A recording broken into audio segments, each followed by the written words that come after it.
สบายดีพ่อแม่พี่น้องมุตุกูทุกคนมื้อนี้มาตลาดวอมาเพราะว่าอากาศมันสิเย็นและผู้คนก็มาซื้อเครื่องอยู่เครื่องกินหลายเอื้อยอยู่ข้างวันเพิ่นมามันขาดตลาดอาหารก็เลยลูกเลิกจากโรงเรียนแล้วก็เลยพากันมาเพราะว่าสิมีหยังแหน่เพราะว่าอากาศนี่สิเย็นมันศุกร์วันเสาร์วันอาทิตย์วันจันทร์น้ำแข็งหนาวจนกราบคนแดดพี่น้องอยู่เท็กซัสเฮาหาเบิ่งว่าสิมีหยังอยู่ในตลาดบ่มากอาหารการกินคนก็มาหลายคนมาเรียนคิวยาวขนาดเลยเยี่ยมซื้อน้ำอาหารการกินเพราะว่าสิออกตลาดบ่ได้ขับรถบ่ได้พี่น้องยามอากาศมันเย็นยามน้ำแข็งลงก็ได้ฝ่าออกมาอันนี้เป็นข้าวจีก็ว่างไปหลายเดียวแถวข้าวจีพี่น้องข้าวจีอันนี้เป็นฐานข้าวจีบ้างใดก็บ้างดียังแต่ในซุ่มนั้นยังอยู่ซ้ำนึงมาแถวพักสลัดยังอยู่ว้าแถวนั้นจนบางเบิดพี่น้องแถวนี้อาหารการกินเป็นวางเลยยังเลยบันนี้เขาสื่อไปเบิดพักหอมปอมพักหอมบัวกับบุญย่างเลยพี่น้องคนมาหลายเทหลายมาบานาน่าอีกมะกล้วยก็จนเบิดเลย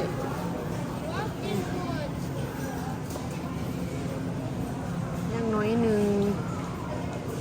เหลือไว้ยังซ้ำนี่จนสิเอาบ่ท่านพี่น้องขาดไปเบิดแล้วนี่ก็เบิดแถวผักสลัดอันนี้เบิดยังแต่ตัวเป็นหัวด้วยพี่น้องด้วยผักสลัดแถวนี้เบิดแล้วหุ่นเกียงแสะเลยวันนี้มันมักกะโพดก็ย่างโบราณพี่น้องโคนย่างโบราณไก่สิเบิดแล้วไปหาอันแนวอื่นมันนี่ไปหาแถวซีนก็เป็นวางเพราะว่าคันเพิ่นเอามาวางไว้มันก็บ่ทันเนาะบ่ทันกันเอามันเจาะโหดคือสิว่าวางไปหลายเติบหมูแถวนี้ก็วางไปเบิด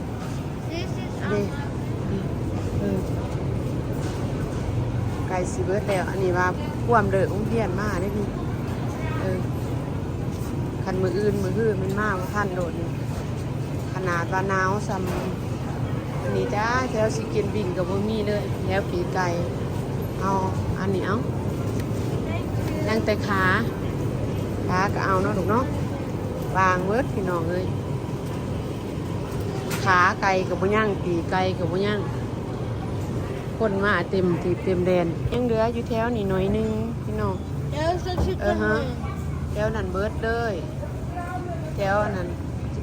เป็นเบิร์ดยังแต่แถวเหงาขาเด้ไอ้นี่ท่านใดน้ำเขาอยู่มาเด้อพี่น้องมาเอาเด้อผู้อยู่อันนี้แถวไก่ตลาดแถวไก่บ้านเพื่อนอยู่แถวไก่ตลาดนี่มาเอาไก่สิเบิร์ดแล้วเห็นพวกเอื่อยเพิ่นเอาลงมื้อเช้าก็เลยว่าเลิกการมาแล้วก็ไปหาผู้ชายแล้วก็ฝ่าออกมาจานบ่ทันมาแถวป่าก็อันมีวางไปคำนึงกุ้งย่างอยู่มาแถวนี้ขาดไปส่วนหนึ่งมาแถวหมากใหม่อีกพี่น้องมันมาเกี่ยงมันหน้าแถวนี้วางเลยมาเกี่ยงย่างอยู่ตรงหน่อยอยู่นี้บางคนพี่น้องมาหลายเที่ยวหลายว่าเพื่อเกี่ยมอาหารการกินเพื่อสิมาบ่ได้เด้ก็ได้ซื้อไว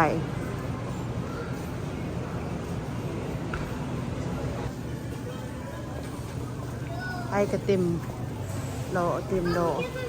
มาเอาน้ำที่เบิร์ดเลยยัง2แขกพี่น้องและอันนึงท่านเอาน้ำเขาอันนึง น้ำจนเบิร์ดผู้ดีอันที่2ผู้ดีอัน3ถ่ายน้ำเบิร์ดเด้อพี่น้องอันนี้มันเชลน้ำ orange juice apple juice ออเรนจ์จูสนี่เบิร์ดเนาะยังตั้งแต่น้ำยังนี่ซุมเรดเดมอนยังเบิร์ดไปแล้วออเรนจ์จูส ลงไปเดียว น้ำเบิร์ดเลยวันยังจะแขกปานนี้ไปหาเบิ่งไข่เบิ่งบัดนี้มาแถวไข่ก็วางไปหลายคือกันไข่ก็ซื้อไปกักตุนไว้ยานขับรถออกมาซื้ออาหารการกินบ่ได้แนวขันตกลงมาอยู่เท็กซัสก็เป็นน้ำแข็งเลยและขับรถบ่ได้มันมึนแล้วก็ฝ่าวพากันออกมาเกียมไว้บัดนี้เขาจีก็จนเบิดเขาจีอาหารเป็นวางเลยแถวนั้น